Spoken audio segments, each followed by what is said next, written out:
আসসালামু আলাইকুম সুপ্রিয় শিক্ষার্থী বন্ধুরা, কেমন আছো তোমরা? আশা করি ভালো। এবছর যারা এইচএসসি পরীক্ষার্থী রয়েছে, এই ভিডিওর মাধ্যমে তোমাদের কি বাংলা প্রথম পত্র বিলাসী গল্প থেকে ইম্পর্টেন্ট কিছু এমসিকিউ শেয়ার করব, যেগুলো তোমাদের পরীক্ষায় কমন আসতে পারে। সো দেরি না করে চলো দেখে নেই। দেখো, ম্যালেরিয়া কথাটা না হয় নাই পড়িলাম, উক্তিটি কোন রচনার অন্তর্গত? বিলাসী। তারপর দেখো, বিলাসী গল্পে ভদ্রলোকদের শহর ছেড়ে আর গ্রামে আসা হয় না কেন? শহরের নাগরিক সুবিধায় স্বাচ্ছন্দ্য বোধ করায়। তারপর দেখো, মাঝে মাঝে স্কুলের পথে কার সাথে ন্যাড়ার দেখা হতো? মৃত্যুঞ্জয়ের সাথে। তারপর দেখো, সম্ভবত তাহা প্রত্নতান্ত্রিকের গবেষণার বিষয়। উক্তিটিতে কি প্রকাশ পেয়েছে? ব্যঙ্গ। তারপর দেখো, ন্যাড়া পরীক্ষার উত্তরপত্রে হুমায়ুনের পিতার নাম কি লিখে? তুর্গ কান। তারপর দেখো, বিলাসী গল্পে মৃত্যুঞ্জয় কোন ক্লাসে পড়তো? 3rd ক্লাসে। তারপর দেখো, গ্রামের এক প্রান্ত কার বাগান ছিলে? কার বাগান ছিল? মৃত্যুঞ্জয়ের। তারপর দেখো, মৃত্যুঞ্জয়ে কিসের বাগান ছিল? আম কাঁঠালের বাগান ছিল। আচ্ছা, তারপর দেখো, মৃত্যুঞ্জয় মৃত্যুঞ্জয়ের জীবিকা নির্বাহ হতো কিভাবে? আম বাগান জমা দিয়ে। আম বাগান জমা দিয়ে। আচ্ছা, তারপর দেখো, মৃত্যুঞ্জয় কুড়ার কাজ কি ছিল? বাইপুর নানাবিধ দুর্নাম করা। আচ্ছা, তারপর দেখো, মৃত্যুঞ্জয়ের বাগানে অর্ধেক অংশকে নিজের বলে দাবি করত কুড়া। তারপর দেখো, উপরের আদালতের হুকুম বলতে কোনটিকে বোঝানো হয়েছে? স্রষ্টার নির্দেশ। স্রষ্টার নির্দেশ। আচ্ছা, তারপর দেখো, বিলাসী গল্পে মৃত্যুঞ্জয় প্রসঙ্গে সুনাম কথাটি দ্বারা কি প্রকাশ পেয়েছে? দুর্নাম।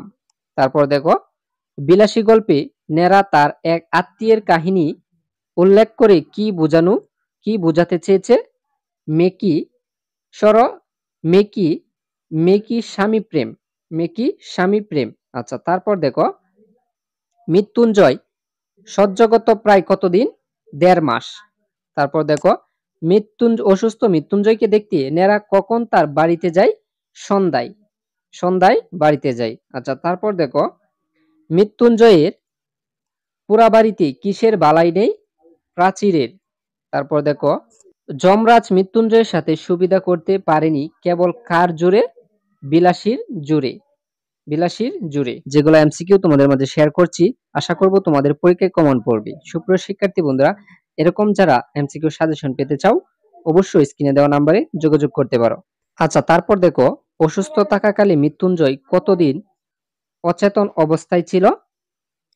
10 থেকে 15 দিন। তারপর দেখো, মৃত্যুঞ্জয়কে সেবা যত্ন করে জমের মুখ থেকে ফিরিয়ে এনেছে কে? বিলাসী। তারপর দেখো, ঠিক যেমন ফুলদানিতে জল দিয়া ভিজাইয়া রাখা বাসি ফুলের মতো, উক্তিটি কার সম্পর্কে বলা হয়েছে? বিলাসী। তারপর দেখো, 10-15 দিন অসুস্থতার মধ্যে মৃত্যুঞ্জয় কিভাবে পড়েছিল? অজ্ঞান অচৈতন্য অবস্থায়। তারপর দেখো, নেরাকে বনের পথ পার করে দিতে বিলাসীর দ্বিধায় মূল কারণ কোনটি? মৃত্যুঞ্জয়কে একাকী রেখে যাওয়া। মৃত্যুঞ্জয়কে একাকী রেখে যাওয়া। তারপর দেখো, ওরে বাপরে, আমি একলা থাকতে পারবো না, নার বলে কে চিৎকার দিয়েছিল? নেরার আত্মীয়রা। তারপর দেখো, নেরার আত্মীয়রা তার স্বামীর সাথে কত বছর নির্ভয়ে গড় করেছিল? 25 বছর। 25 বছর। আচ্ছা, তারপর দেখো, মৃত্যুঞ্জয় কোন বংশের ছেলে? মিত্তির বংশের ছেলে। তারপর দেখো, মৃত্যুঞ্জয়ের অমার্জনীয় অপরাধ কোনটি? মৃত্যুঞ্জয় অমার্জনীয় অপরাধ কোনটি? বিলাসীর হাতে ভাত খাওয়া। বিলাসীর হাতে ভাত খাওয়া। তারপর দেখো, গেল গেল গ্রামটা রসাতলে গেল। কেন গ্রামটা রসাতলে গেল? মৃত্যুঞ্জয় বিলাসীকে বিবাহের কারণে। তারপর দেখো, যে বস্তুটি এই অসাধ্য সাধন করিয়া তুলিয়াছিল, তাহার পরিচয় যদি সেদিন পাই কিন্তু আর একদিন পাইলাম, এই বস্তুটি প্রকৃতপক্ষে কি? ভালোবাসা। তারপর দেখো, বিলাসী আত্মমর্যাদাবোধ প্রকাশিত হয়েছে কোন উক্তিটির মাধ্যমে?